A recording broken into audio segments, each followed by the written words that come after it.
L'autorité intergouvernementale pour le développement a indiqué que les partis travaillant sur l'accord de paix au Soudan du Sud avaient 63 tâches à terminer avant qu'un nouveau gouvernement soit formé, mais que seulement 31 tâches avaient été terminées. Sur les tâches restantes, l'IGAD a dit que 9 étaient essentielles pour la formation immédiate d'un gouvernement de transition. Les tâches de la période antérieure à la transition dans le secteur de la sécurité, comme le cantonnement, l'enregistrement, la sélection, l'unification et le déploiement pour les forces unifiées et la mise en service des commissions vitales, sont en retard. Les partis doivent encore s'accorder sur la limite des États ainsi que sur l'attribution des postes ministériels. Les Nations Unies ont déclaré qu'il était vital que les sanctions de l'IGAD contre le chef de l'opposition, Riek Machar, soient levées.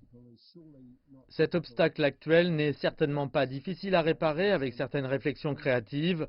Pour promouvoir les rencontres en face à face et pour lui permettre de se déplacer, cela devrait être résolu.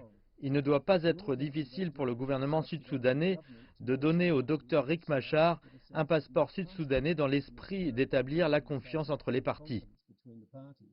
L'Union africaine, qui était auparavant opposée à un report après le 12 novembre pour un gouvernement de transition au Soudan du Sud, a affirmé que le pouvoir visant à amener la stabilité au Soudan du Sud reposait en grande partie sur ses dirigeants.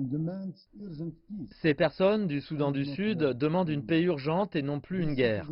Les citoyens comprennent que toutes les questions en suspens dans l'accord de paix ne peuvent être résolues en une nuit. Toutefois, ils savent également que si les partis souhaitent que le pays revienne à une vie normale, cela peut arriver. Le gouvernement sud-soudanais a donné son engagement. Je serais négligente de ne pas mentionner ici l'importance du message positif des partis. Les États membres de l'IGAD, les partenaires régionaux et internationaux créent un environnement favorable aux partis pour utiliser efficacement les 100 jours pour terminer les tâches en attente. Les partis ont accepté de continuer un dialogue régulier pour réduire la méfiance qu'il y a parmi eux.